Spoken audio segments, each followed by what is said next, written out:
how does it feel na nawala na po isa sa pinaka nirespeto at sa pinakamahusay na actress natin si Miss This is a great loss to the industry. She's a movie queen to all of us. Isang malaking halimbawa, isang napakagandang halimbawa para sa aming mga artista because she exemplifies the true meaning of goodness. Tsaka alam naman po natin, ako ang movie fan kasi ako ay movie fan. Nanonood tayo ng mga black and white movies simulan kabataan natin. After school yan na kaagad yung routine natin. Tsaka na laging mga papel na ginagampanan niya na siya si Mama Mary.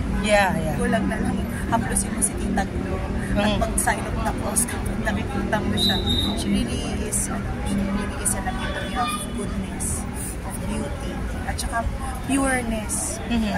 Wala kang maaalalang skandalo that she was involved in. Talagang hanga, punong-puno ng paghanga ang lahat kami sa industriya.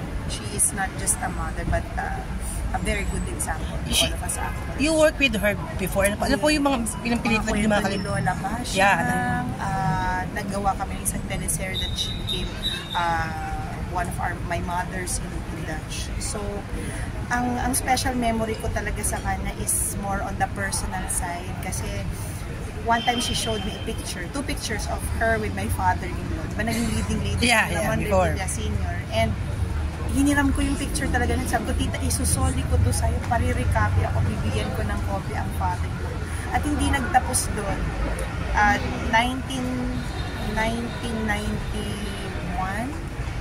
2012,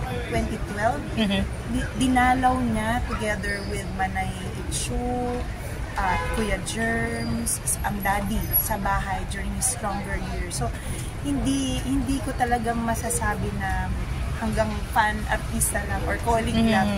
It's more than that. Totoong tao, totoong kaibigan sa father-in-law ko. Hindi lang basta leading lady, hindi basta isang artista. Tao siya.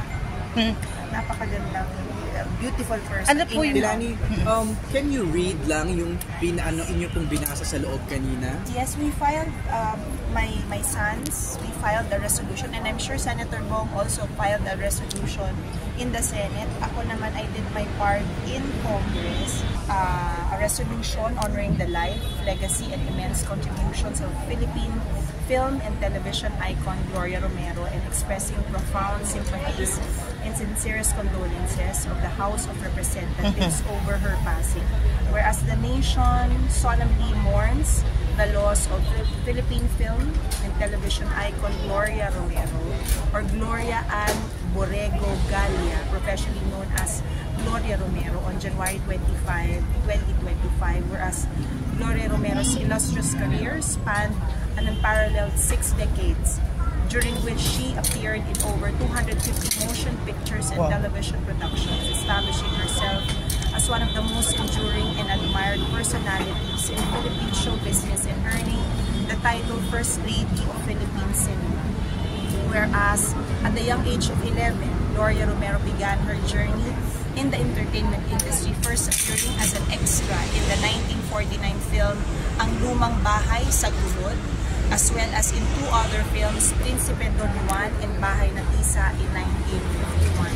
Whereas her exceptional talent and dedication showed her to breathe life into every character she portrayed, earning her numerous accolades, including multiple Best Actress and Best Supporting Actress awards from the Filipino Academy of Movie and Arts and Sciences, FAMAS, and the Gawad Urian Awards, among others.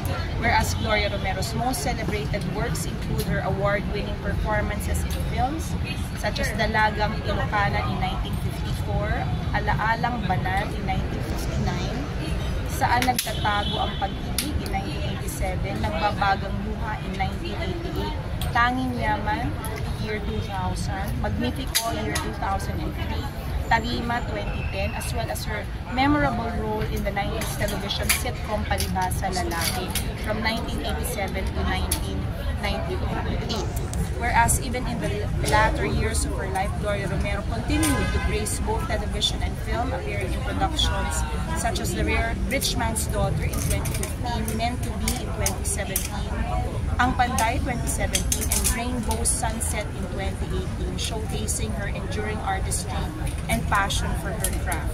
Whereas beyond her professional achievements, Gloria Romero was deeply admired for her warmth, humility, and kindness, leaving an indelible impression on her colleagues and serving as an inspiration to generations of Filipino artists. Now, therefore, be it resolved, as it is hereby resolved, that the House of Representatives of the Philippines honors and commemorates the life, legacy, and immense contributions of Philippine film and television icon Gloria Romero, and expresses its deepest sympathies and sincerest condolences to her family, friends, and loved ones during this time of mourning. Resolve further that a copy of this resolution be furnished to the family of Gloria Romero as a testament to the respect, admiration, and gratitude of the nation for her remarkable life and legacy. Adopted, signed yours truly, Lani Mercado Revilla, 2nd District of Cavite, Brian Revilla of the Agimat Party List, and Representative Ramon Jolo Revilla, the 3rd, 1st District of Cavite.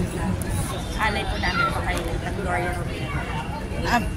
Ma'am, isang question na lang, lasa lang. May naalala ba kayong binigyan niyang payo sa inyo? Pag nag-usap kayo or whatsoever?